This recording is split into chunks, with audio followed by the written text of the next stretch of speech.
برطانیہ میں مسلمان فٹ بالرز کو افطاری کا موقع دینے کی تجویز۔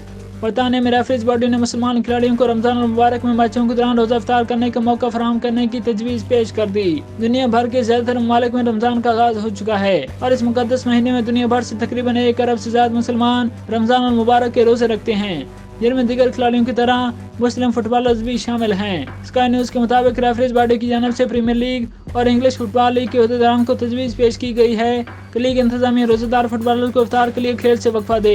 اس دوران فٹ بالر کو پانی، انرجی فوڈ اور سپلیمنٹ لینے کی اجازت دی جائے۔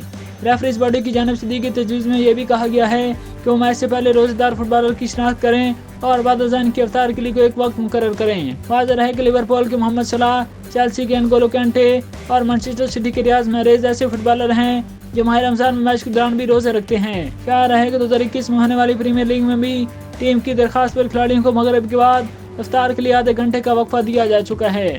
اس سے قبل جرمن فٹ بال لیگ بنڈس لیگا میں مسلم فٹ بالر کے روزہ کھولنے کے لیے میچ روک دیا گیا تھا۔ جرمن ریفری کمیٹی کے ڈائریکٹر آف کمیونیکیشن نے ریفریز کو مسلم کھلاڑیوں کو روزہ افطار کرنے کی اجازت دینے کے لیے میچ روکنے کی اجازت دے دی تھی۔